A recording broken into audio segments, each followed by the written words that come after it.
உங்கள் தந்திவன் தொலைக்காட்சியில் சின்ன திரையின் சிங்க பெண்கள் மாலை 7 முதல் 8 மணி வரை காணத் தவறாதீர்கள். கருணாநிதி நூற்றாண்டு விழாவை ஒட்டி 100 ரூபாய் நினைவு நாணயம் மத்திய அரசின் அரசிதழில் வெளியிடப்பட்டுள்ளது.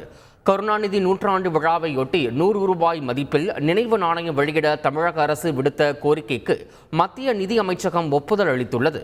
மத்திய அரசின் அரசிதழில் வெளியிடப்பட்டுள்ள நிலையில் நாணயத்தை வடிவமைக்கும் பணி நிதி அமைச்சகத்தால் நடைபெற்று வருகிறது. நாணயத்தின் ஒருபுறம் சிரித்த முகத்துடன் முத்தமிழ் அறிஞர் கலைஞர் பிறந்த நாள் நூற்றாண்டு 1924 முதல் 2024 என ஆங்கிலத்திலும் ஹிந்தியிலும் உள்ளது. மறுபுறத்தில் தேசிய நினைவு சின்னத்துடன் 100 ரூபாய் என மதிப்பு குறிப்பிடப்பட்டுள்ளது.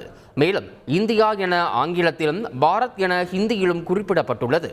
இதே உத்தேச வடிவத்தில் தேவைப்படும் மாற்றங்களை மத்திய நிதி அமைச்சகமே செய்யும் என தெரிகிறது. இப்பணிகள் விரைவில் முடிக்கப்பட்டு 100 ரூபாய் நினைவு நாணயம் வெளியிடப்பட உள்ளது. உங்கள் தந்திவன் தொலைக்காட்சியில் சின்ன திரையின் சிங்க பெண்கள் மாலை 7 முதல் 8 மணி வரை காணத் தவறாதீர்கள்.